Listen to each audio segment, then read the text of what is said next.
Hora Geral. Apoio. Grupo Mendes. Ajudando a construir a história da região.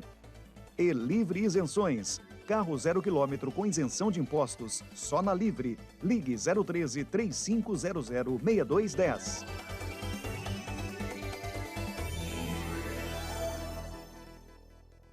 Olá, meus amigos, tudo pronto? A partir de agora, mais uma edição do Hora Geral. Não se esqueçam, eu estou com você. Na abertura do Hora Geral, já vou antecipar para você, tá, rapidamente. Produção, já posso anunciar? Sem problemas? Então tá. A produção já fez assim, então tudo bem. No segundo bloco, a gente vai conversar com o professor Alex Salim, ele é especialista em Direito Penal. Você já conhece o professor Alex Salim? E eu, conversando com o professor Alex Salim, entre outras atividades profissionais, ele já fez parte, já trabalhou na Polícia Federal. E eu fiz questão de convidá-lo, e é importante, amigos, eu quero que vocês atentem à entrevista para que ele explique sobre as operações que são deflagradas pela Polícia Federal e pela Polícia Civil. Enfim, eu quero que vocês participem e vocês conheçam um pouco mais no segundo bloco, tá certo? Mas vamos começar com o conteúdo? Vamos?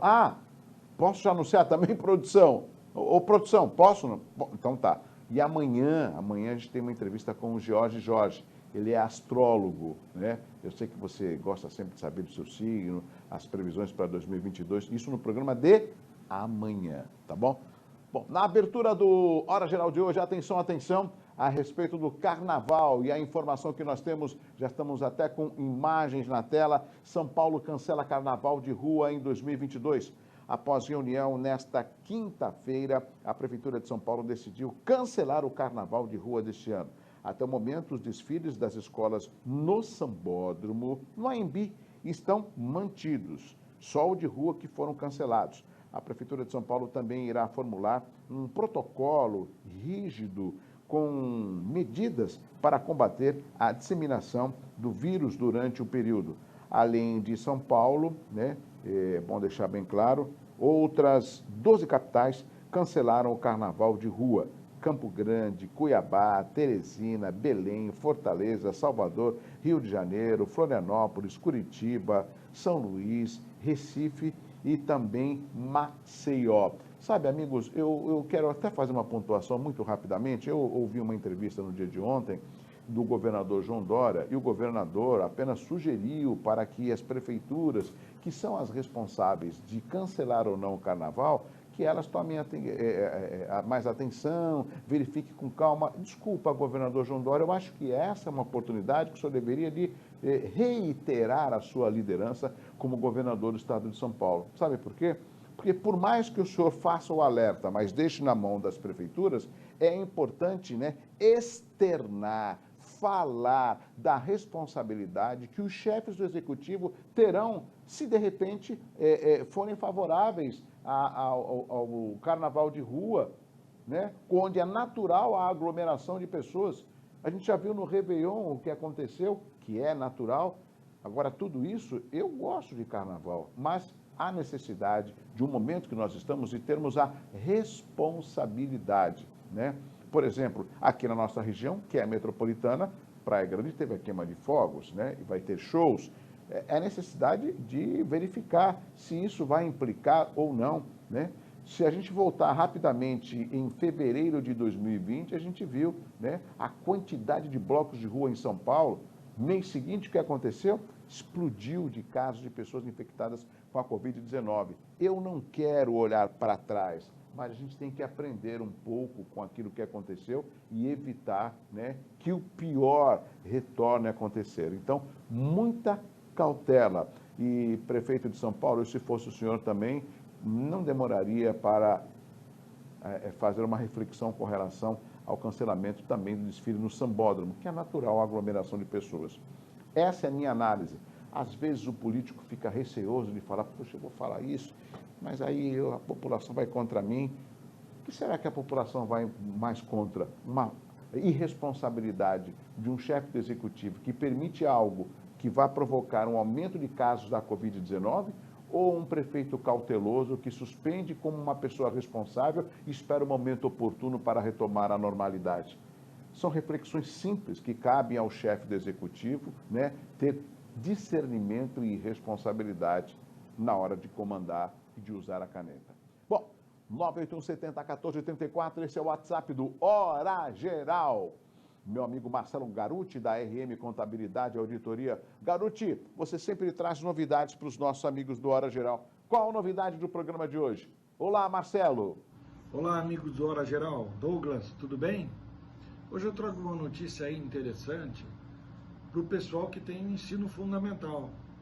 Estão abertas as inscrições para você trabalhar de recenseador do IBGE agora em 22. Serão 3 meses de trabalho, mas há um concurso. Eu vou pedir para o Douglas divulgar um endereço aí no rodapé deste vídeo, que a gente sabe que fica disponível nas páginas sociais do Hora Geral, e você pode ir lá e clicar fazendo sua inscrição. É uma oportunidade de se inserir no mercado de trabalho, num serviço que vai ajudar em muito o país a ter a noção de como é que está a economia, o tamanho das cidades, a população, a idade dessa população. Vejam que o ano passado nós tivemos problemas com a distribuição de vacinas, porque o governo federal, através do Ministério da Saúde, tem atrasado informações porque não tem feito os censos demográficos de tempo em tempo. Significa isso que é falta de acompanhamento do povo em si, da população, tá bom? Grande abraço. Obrigado, meu amigo Marcelo Garuti, da RM Contabilidade e Auditoria, na qual eu mando um abraço especial para toda a equipe. E hoje é dia de sindical. Então, sindical, sabe que eu quero começar com os meus amigos do Sintramar. Parece que não, meus amigos, mesmo no final do ano e o começo do novo ano, o Sintramar, que é um dos sindicatos mais tradicionais do Brasil, não param as suas atividades. E aqui eu vou apresentar um dos diretores, na realidade, ele vai se apresentar e vai falar da sua atividade e a responsabilidade da sua diretoria no engrandecimento de um dos principais sindicatos, que é o Sintramar. Vamos lá, no quadro sindical?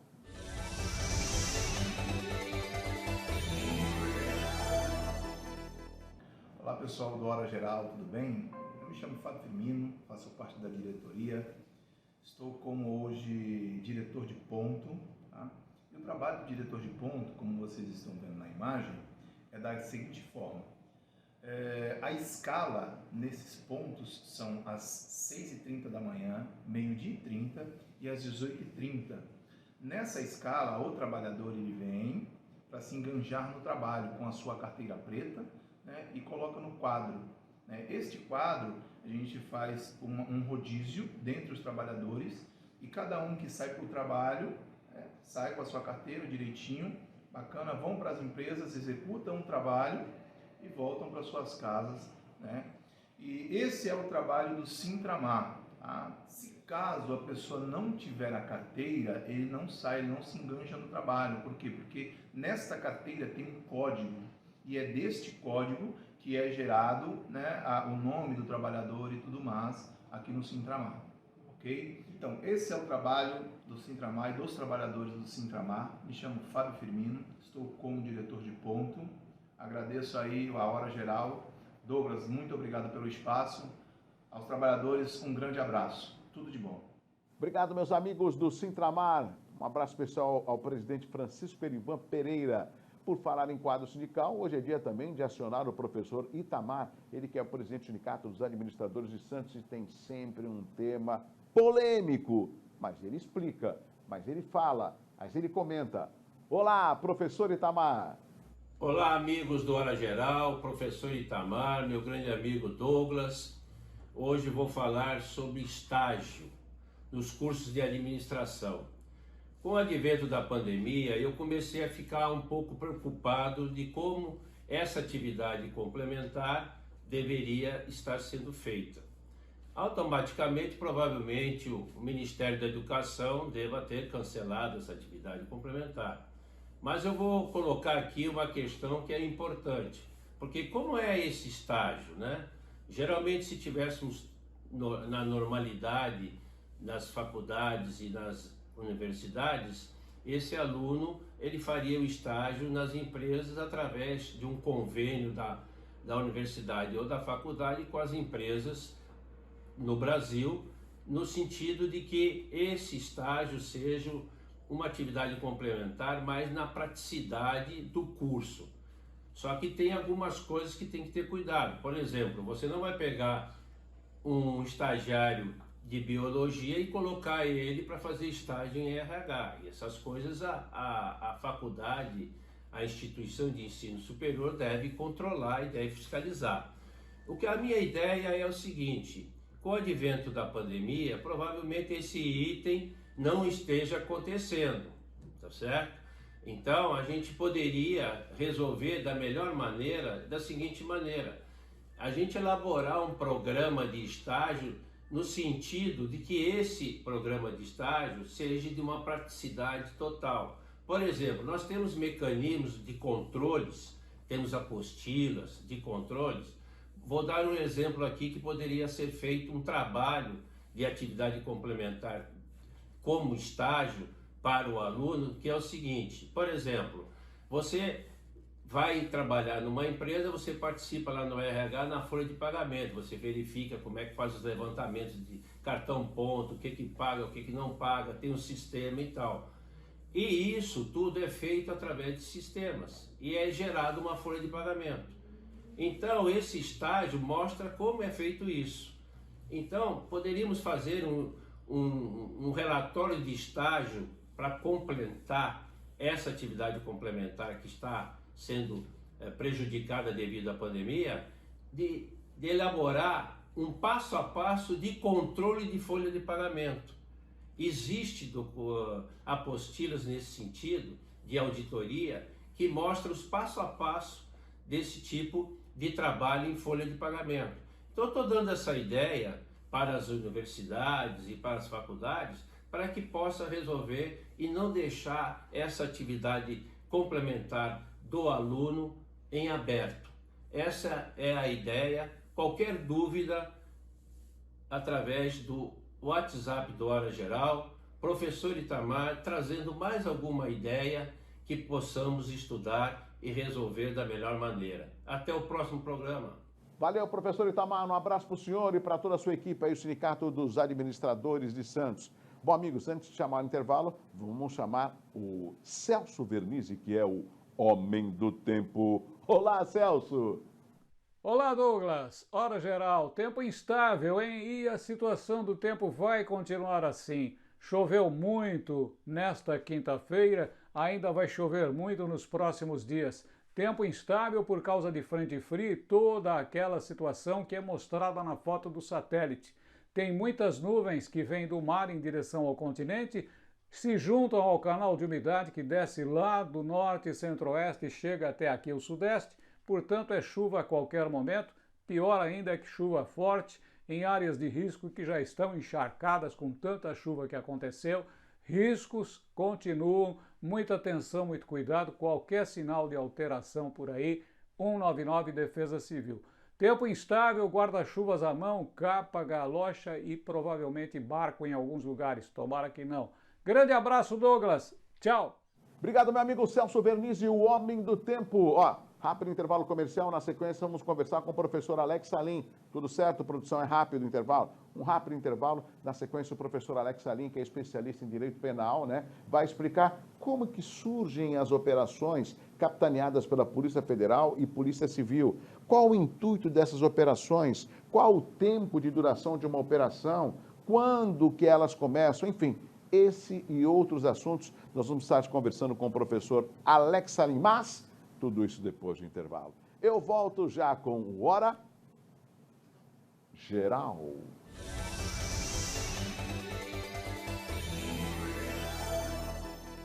Vai montar o seu negócio próprio e quer entender de tudo que é necessário? Tem a sua empresa e quer acompanhar os resultados que ela apresenta? Saiba que nós da RM Auditoria Contábil já oferecemos há mais de 30 anos esses serviços. O conceito de parceria com o cliente, nosso maior ativo, faz com que estejamos sempre prontos a atender suas demandas. Equipe técnica treinada e motivada para executar as tarefas que o seu negócio necessita, pois o nosso objetivo é que seus números sejam tratados com eficiência. RM Auditoria, Avenida na Costa 258, quarto andar em Santos. Telefone 3208-2444. RM, somando o nosso futuro ao seu.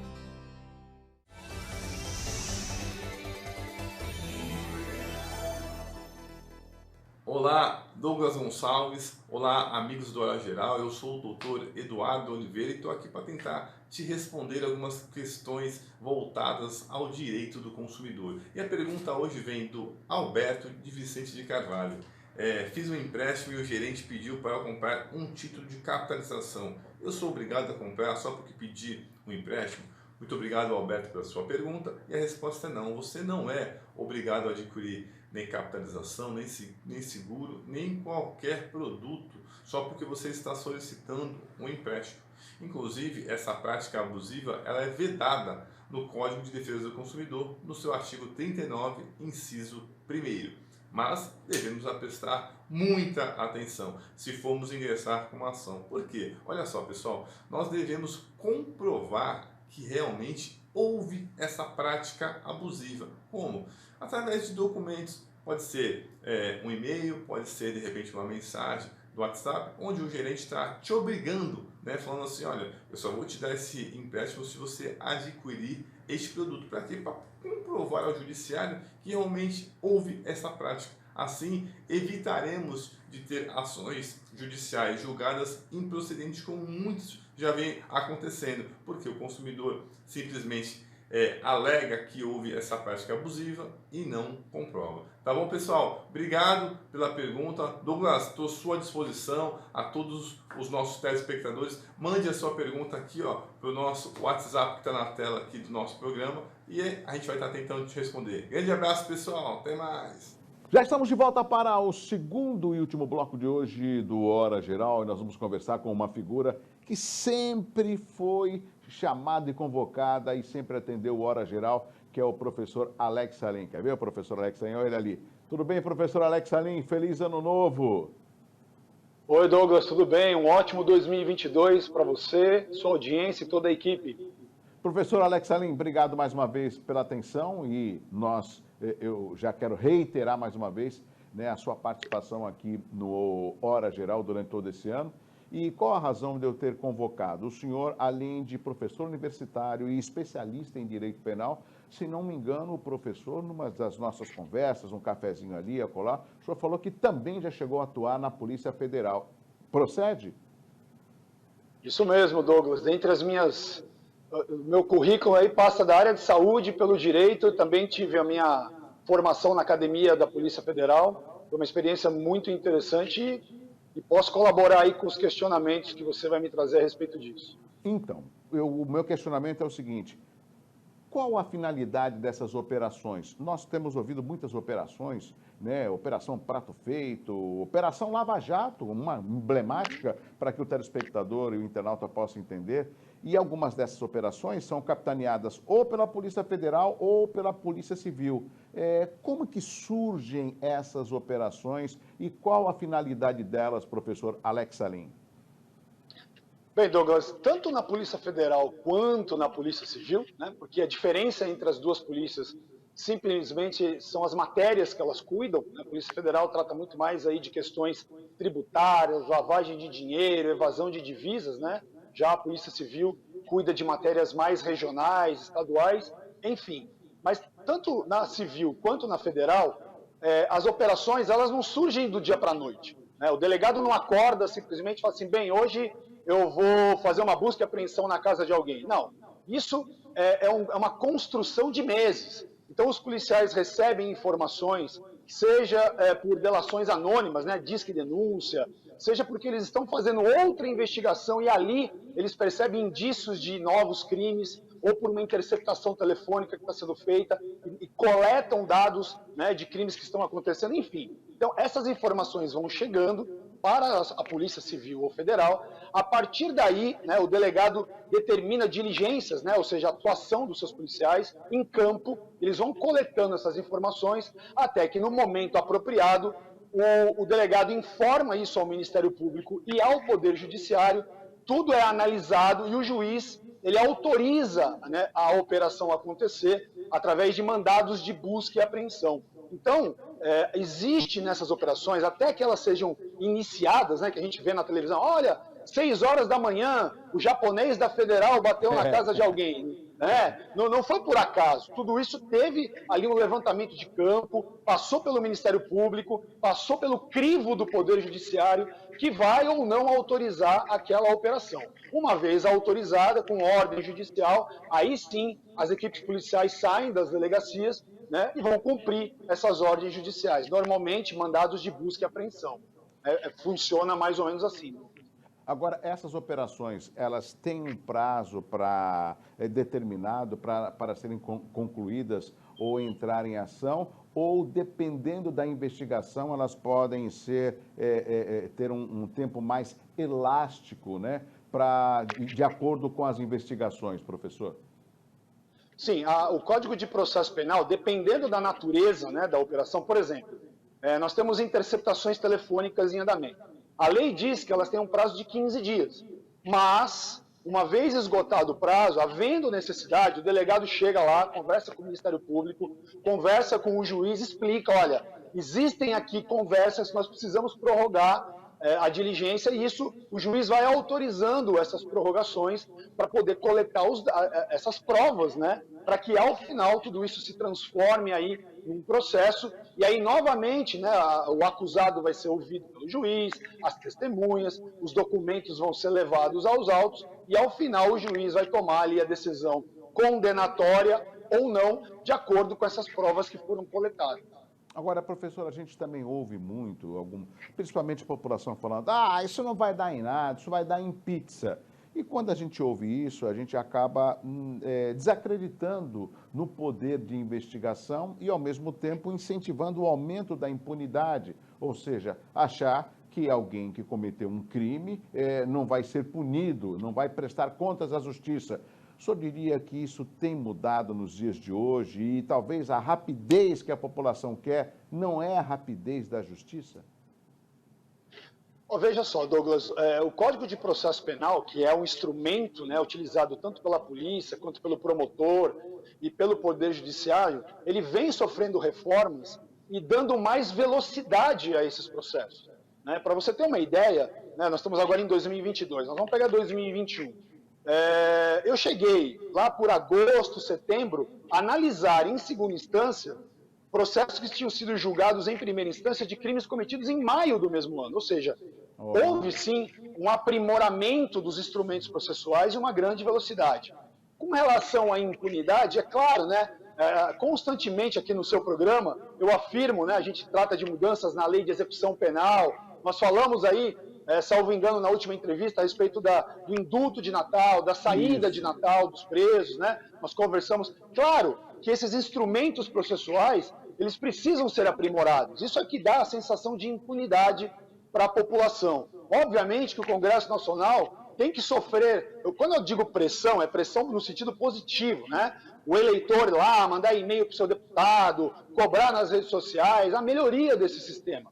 Mas é inegável que quando nós olhamos aí para os últimos anos, aconteceu de fato sim um aprimoramento tanto das instituições quanto dos instrumentos. Claro, pontualmente nós podemos olhar para um caso ou outro mais midiático, o Supremo liberou fulano de tal, o Supremo ou o STJ autorizou a saída de fulano de tal. Isso é verdade. Mas no nosso dia a dia, Douglas, no dia a dia do Poder Judiciário, da Polícia, do Ministério Público, muita gente vai presa aí pela prática de crimes de todos os tipos, crimes violentos, crimes patrimoniais, estelionatos, fraudes. Muita gente é sim identificada, é sim processada, condenada e cumpre pena. Agora, como eu disse, a lei precisa sofrer constante aprimoramento, porque a sociedade também ela se modifica, né? Sim, e aí lógico. os instrumentos legislativos precisam também acompanhar a dinâmica da sociedade. Professor, a minha função aqui, sendo jornalista, é justamente representar o público telespectador internauta. Uma outra reclamação da população é o seguinte: poxa, ele foi condenado a 3 anos e 5 meses porque ele roubou dos cofres públicos 500 mil reais. Mas a gente nunca viu, por exemplo, essa pessoa, hipoteticamente, devolver o valor que ela foi condenada. Esse também é um outro problema que eu acho que a justiça deveria dar uma resposta. Espera aí, foi condenado porque houve um furto em dinheiro ou uma corrupção em X, por que a pessoa não é também obrigada a devolver, talvez até com juros de correção, professor? Sim, o Código Penal, ele prevê, sim, lá no artigo 92, salvo engano, a reparação do dano, Douglas. Todo criminoso, né, que causa um dano à vítima, no caso aí os cofres públicos, ele tem a obrigação de reparar. Eu concordo com o que você está dizendo, realmente, em geral, esses crimes de ocultação de patrimônio, lavagem de dinheiro, corrupção, né, o autor desses crimes tem uma facilidade muito grande de ocultar esse dinheiro. Ele transforma em obras de arte, em metais preciosos, em moeda estrangeira e consegue, de fato, esconder esse dinheiro desviado. Agora eu quero dar um dado aqui da Operação Lava Jato, né? A Operação Lava Jato, Douglas, ela conseguiu recuperar 15 bilhões de reais que tinham sido desviados dos cofres públicos. 15 bilhões. Um único diretor da Petrobras chegou a devolver 495 milhões de reais. Então, esse é um exemplo de que os instrumentos processuais, as entidades de controle, como Receita Federal, as polícias, elas sofreram sim um aprimoramento e têm conseguido recuperar pelo menos parte desse dinheiro desviado. A Lava Jato, vou repetir, 15 bilhões de reais foram recuperados pela operação. Então, isso vem melhorando, até porque, Douglas, os sistemas de informática, né, a evolução aí da internet, os computadores, isso de fato vem possibilitando o rastreamento desse dinheiro, né? Hoje em dia, é muito difícil você ocultar dinheiro no sistema bancário, por exemplo, ele é todo rastreado, né? A partir de uma ordem judicial, a polícia consegue, a Receita Federal, fazer esse rastreamento. Estamos caminhando, estamos progredindo aos poucos. Professor, eu não posso perder a oportunidade desses 15 bilhões. Para onde que vai esse dinheiro e quem vai poder utilizá-lo? Esse dinheiro, Douglas, ele voltou para os cofres públicos da União. Como grande parte dessa corrupção aconteceu em desvios da Petrobras, né, em obras realizadas pela Petrobras, enfim, esse dinheiro voltou para os cofres da União. E aí, uma vez que cai no caixa da União, isso pode ser utilizado para educação, saúde. Perfeito. Se você me permite, eu quero alertar a população que o crime de corrupção talvez seja o nosso maior câncer. Eu vou colocar, essa palavra é pesada, mas entre aspas. Por quê? Porque quando alguém desvia dinheiro do cofre público, é menos escola para a população, perfeito, menos hospitais, menos via pública pavimentada, iluminação pública, colete balístico para policial, munição, viatura, né? Então, a gente tem que ter essa percepção. Professor Alex Salim, especialista em Direito Penal, professor universitário, conversando, explicando, né, aos amigos do Hora Geral. Professor, um abraço à sua família e obrigado pelo carinho e atenção com o Hora Geral. Douglas, eu agradeço novamente a oportunidade, desejo a você, a família, a sua audiência, a equipe, né, um 2022 maravilhoso, com prosperidade, saúde, né? Tivemos um tempo aí que a saúde tem sido bastante comprometida, mas com muita saúde e que a gente tem um ano eleitoral aí com muita consciência e o pessoal bastante atento a tudo isso. Tá bom? Um grande abraço aí a todos. Um abraço, professor Alex Salim. Bom, amigos, chegamos ao final de mais uma edição do Hora Geral. Obrigado pelo carinho, obrigado pela atenção. No programa de amanhã, sexta-feira, nós vamos conversar com o Jorge, ele é astrólogo. E, lógico, eu deixei para sexta-feira, que sexta-feira sempre é um programa assim, bem próximo do final de semana, e você vai conhecer um pouco mais o que os astros do zodíaco, né, reservam para você. Mas isso no programa de amanhã, sexta-feira, tá certo? Até lá, tchau, tchau. Um abraço forte para você. Tchau. Hora Geral. Apoio Grupo Mendes, ajudando a construir a história da região. E Livre Isenções. Carro 0 km com isenção de impostos. Só na Livre. Ligue 013 3500 6210.